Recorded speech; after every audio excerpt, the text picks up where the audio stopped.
I'm going to read aloud Frederick Douglass's letter to his old master. It says, "To my old master, Thomas Auld, September 3rd, 1848. Sir, the long and intimate, though by no means friendly, relation which unhappily subsisted between you and myself leads me to hope that you will easily account for the great liberty which I now take in addressing you in this open and public manner. The same fact may remove my disagreeable surprise which you may experience on again finding your name coupled with mine in any other way than in an advertisement, accurately describing my person and offering a large sum for my arrest. In thus dragging you again before the public, I am aware that I shall subject myself to no inconsiderable amount of censure. I shall probably be charged with an unwarrantable, if not a wanton and reckless disregard of the rights and properties of private life. There are those North as well as South who entertain a much higher respect for rights which are merely unconventional than they do for rights which are personal and essential. Not a few there are in our country who, while they have no scruples against robbing the laborer of the hard-earned results of his patient industry, will be shocked by the extremely indelicate manner of bringing your name before the public. Believing this to be the case, and wishing to meet every reasonable or plausible objection to my conduct, I will frankly state the ground upon which I justify myself in this instance, as well as on former occasions when I have thought proper to mention your name in public. All will agree that a man guilty of theft, robbery, or murder has forfeited the right to concealment and private life, that the community have a right to subject such persons to the most complete exposure. However much they may desire retirement and aim to conceal themselves and their movements from the popular gaze, the public have a right to ferret them and bring their conduct before the proper tribunals of the country for investigation. Sir, you will undoubtedly make the proper application of these generally admitted principles, and will easily see the light in which you are regarded by me. I will not therefore manifest ill temper by calling you hard names. I know you to be a man of some intelligence, and can readily determine the precise estimate which I entertain of your character. I may therefore indulge in language which may seem to others indirect and ambiguous, and yet be quite well understood by yourself. I have selected this day on which to address you because it is the anniversary of my emancipation, and knowing no better way, I am led to this as the best code of celebrating that truly important event. Just 10 years ago this beautiful September morning, yon bright sun beheld me a slave, a poor degraded chattel, trembling at the sound of your voice, lamenting that I was a man and wishing myself a brute. The hopes which I had treasured up for weeks of a safe and successful escape from your grasp were powerfully confronted at this last hour by dark clouds of doubt and fear, making my person shake and my bosom to heave with the heavy contest between hope and fear. I have no words to describe to you the deep agony of soul which I experienced on that never-to-be-forgotten morning, for I left by daylight. I was making a leap in the dark. The probabilities, so far as I could by reason determine them, were stoutly against the undertaking. The preliminaries and precautions I had adopted previously all worked badly. I was like one going to war without weapons. 10 chances of defeat to 1 of victory. One of whom I had confided and one who had promised me assistance, appalled by fear at the trial hour, deserted me, thus leaving the responsibility of success or failure solely with myself. You, sir, can never know my feelings. As I look back to them, I can scarcely realize that I have passed through a scene so trying. Trying, however, as they were, and gloomy as was the prospect, thanks be to the Most High, who is never the God of the oppressed. At the moment which was to determine my whole earthly career, His grace was sufficient. My mind was made up. I embraced the golden opportunity, took the morning tide at the flood, and a free man, young, active, and strong, is the result. I have often thought I should like to explain to you the grounds upon which I have just justified myself in running away from you. I am almost ashamed to do so now, for by this time you may have discovered them yourself. I will, however, glance at them. When yet a child, about 6 years old, I imbibed the determination to run away. The very first mental effort that I now remember on my part was an attempt to solve the mystery, why am I a slave? And with this question, my youthful mind was troubled for many days, pressing upon me more heavily at times than others.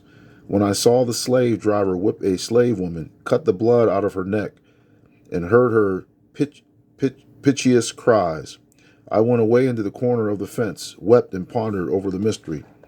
I had through some medium, I knew not what, got some idea of God, the creator of all mankind, the black and the white, and that he had made the blacks to serve the whites as slaves.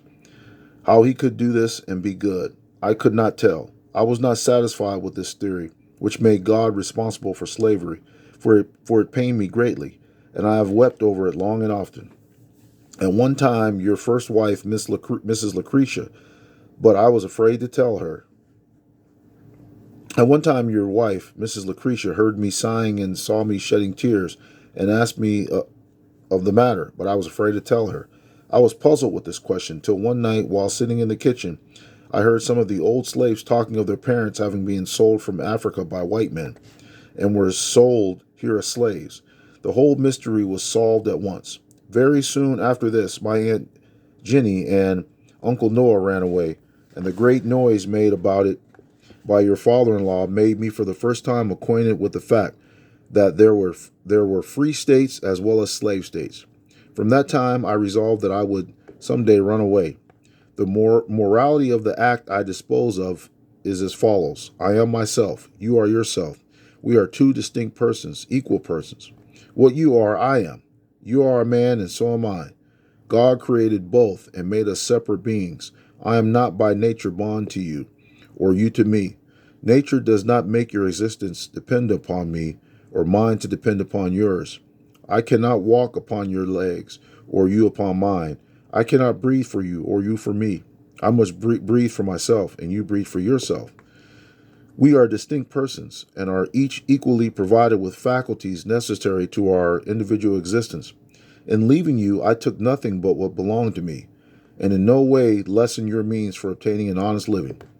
Your faculties remained yours, and mine became useful to their rightful owner. I therefore see no wrong in any part of the transaction. It is true, I went off secretly, but that was more your fault than mine. Had I let you into the secret, you would have defeated the enterprise entirely.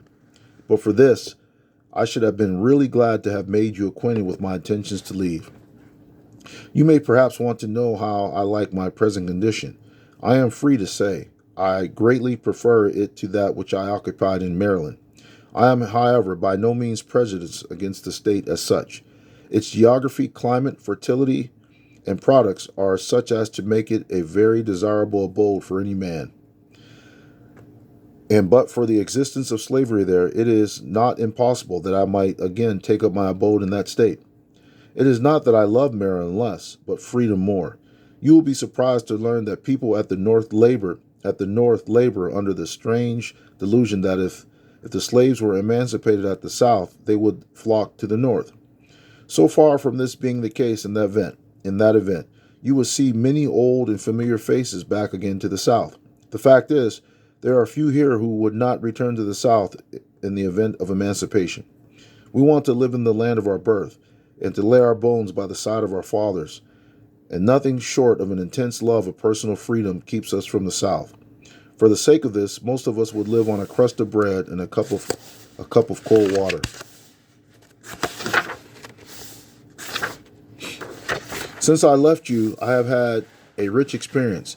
I have occupied stations which I never dreamed of when a slave. 3 out of the 10 years since I left you, I spent as a common laborer on the wharves of New Bedford, Massachusetts. It was there I earned my first free dollar. It was mine. I could spend it as I pleased. I could buy hams or herring with it, without asking any odds of anybody. That was a precious dollar to me. You remember when I used to make $7 or $8 or even $9 a week in Baltimore? You would take every cent of it from me every Saturday night. saying that I belong to you and my earnings also. I never liked this conduct on your part. To say the best, I thought it a little mean. I would not have served you so, but let that pass. I was a little awkward about counting money in New England fashion when I first landed in New Bedford. I came near betraying myself several times. I caught myself saying "fip" for fourpence, and at one time a man actually charged me with being a runaway, whereupon I was silly enough to become one by running away from him, for I was greatly afraid he might adopt measures to get me again into slavery, a condition I then dreaded more than death. I soon learned, however, to count money, as well as to make it and get on swimmingly. I married soon after leaving you. In fact, I was engaged to be married before I left you, and instead of finding my companion a burden, she was truly a helpmate. She went to live at service, and I went to work on the wharf. And though we toiled hard the first winter, we never lived more happily. After remaining in New Bedford for 3 years, I met with William Lloyd Garrison, a person of whom you possibly heard, and he is pretty generally known among slaveholders. He put it into my head that I might make myself serviceable to this cause of the slave by devoting a portion of my time to telling my own sorrows and those of other slaves which had come under observation.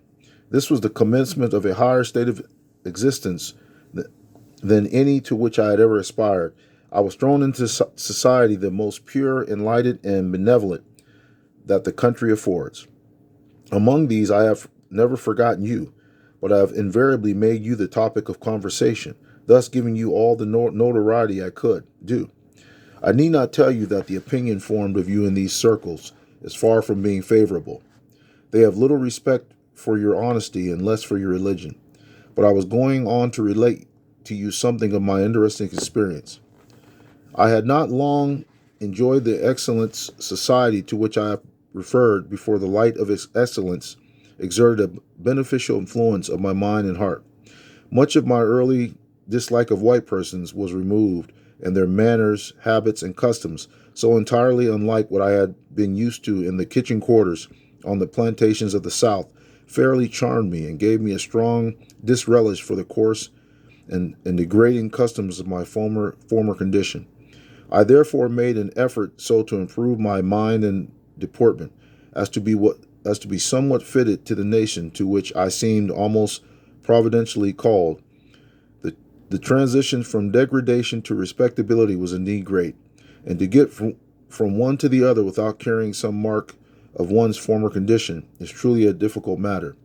I would not have you think that I am now entirely clear of all plantation peculiarities, but my friends here, while they entertain the strongest dislike to them, regard me with that charity to which my past life somewhat entitles me, so that my condition in this respect is exceedingly pleasant. So far as my domestic affairs are concerned, I can boast of as comfortable a dwelling as your own. I have an industrious and neat companion and 4 dear children, the oldest a girl of 9 years and 3 fine boys, the oldest 8, the next 6, and the youngest 4 years old. The 3 oldest are now going regularly to school. Two can read and write, and the other can spell with tolerable correctness words of 2 syllables. Dear fellows, they are all in comfortable beds and are sound asleep, perfectly secure under my own roof. There are no slave owners here to rend my heart by snatching them from my arms, or blast a mother's deepest hopes by tearing them from her bosom. These dear children are ours, not to work up into rice, sugar, and tobacco, but to watch over, regard, and protect, and to rear them up in the nurture and admonition of the gospel, to train them up in the paths of wisdom and virtue, and as far as we can, to make them useful to the world and to themselves. Oh, sir, a slaveholder never appears to me so completely an agent of hell as when I think of and look upon my dear children. It is then that my feelings rise above my control. I meant to have more with respect to my own prosperity and happiness, but thoughts and feelings with this recital has quickened, unfit me to proceed further in that direction. The grim horrors of slavery rise in all their ghastly terror before me. The wails of millions pierce my heart and chill my blood. I remember the chain, the gag, the bloody whip, the death-like gloom overshadowing the broken spirit of the fettered bondman. the appalling liability of his being torn away from wife and children, and sold like a beast in the market. Say not this is a picture of fancy. You well know that I wear stripes on my back, inflicted by your direction, and that you, while we were brothers in the same church, caused this right hand, with which I am now penning this letter, to be closely tied to my left, and my person dragged at the pistol's mouth 15 miles from the Bayside to Easton, to be sold like a beast in the market for the alleged crime of intending to escape from your possession. All this and more you remember, and how to be perfectly true, not only of yourself, but of nearly of all the slave owners around you. At this moment you are probably the guilty holder of at least 3 of my own dear sisters, and my only brother in bondage. These you regard as your property. They are recorded on your ledger, or perhaps have been sold to human flesh mongers, with a view to filling your own hungry purse. Sir, I desire to know how and where these dear sisters are. Have you sold them, or are they still in your possession? What has become of them? Are they living or dead? And my dear old grandmother, whom you turned out like an old horse to die in the woods, is she still alive? Write, and let me know all about them. If my grandmother be still alive, she is no service to you, for by this time she must be nearly 80 years old, too old to be cared for by one to whom she will cease to be of service. Send her to me at Rochester, or bring her to Philadelphia, and it shall be the crowning of happiness of my life to take care of her in her old age. Oh, she was to me a mother and a father, so far as hard toil for my comfort could make her such. Send me my grandmother, that I may watch over and take care of her in her old age. And my sisters, let me know all about them. I would write to them and learn all I want to know of them, without disturbing you in any way, but that through your unrighteous conduct they have been entirely deprived of the power to read and write. You have kept them in utter ignorance, and have therefore robbed them of the sweet enjoyments of writing or receiving letters from absent friends and relatives. Your wickedness and cruelty, committed in this respect on your fellow creatures, are greater than all the stripes you have laid upon my back or theirs. It is an outrage upon the soul, a war upon the immortal spirit, and one for which you must give account at the bar of our common Father and Creator. The responsibility which you have assumed in this regard is truly awful, and how you could stagger under these many years is marvelous. Your mind must become darkened, your heart hardened, your conscience seared and petrified, or you would have long since thrown off the accursed load and sought relief at the hands of a sin-forgiving God. How, let me ask, would you look upon me were I, some dark night, in company with a band of hardened villains, to enter the precincts of your elegant dwelling and seize the person of your own lovely daughter, Amanda, and carry her off from your family, friends, and all the loved ones of her youth? Make her my slave, compel her to work, and I take her wages, place her name on my ledger as property, disregard her personal rights, fetter the powers of her immortal soul by denying her the right and privilege of learning to read and write, feed her coarsely, clothe her scantily, and whip her on the naked back occasionally. More and still more horrible, leave her unprotected, a degraded victim to the brutal lust of friendish overseers who would pollute, blight, and blast her fair soul, rob her of all dignity, destroy her virtue, and annihilate in her person all the graces that adorn the character of virtuous womanhood. I ask how you regard me, if such were my conduct. Oh, the vocabulary of the damned would not afford a word sufficiently infernal to express your idea of my God-provoking wickedness.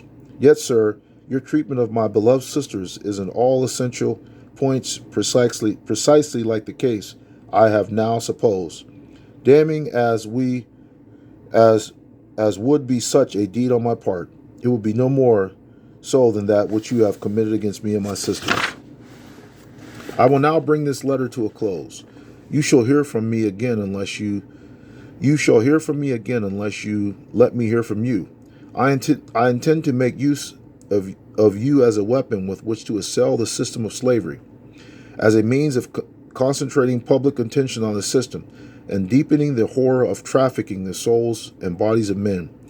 I shall make use of you as a means of exposing the character of the American church and clergy, and as a means of bringing this guilty nation with yourself to repentance.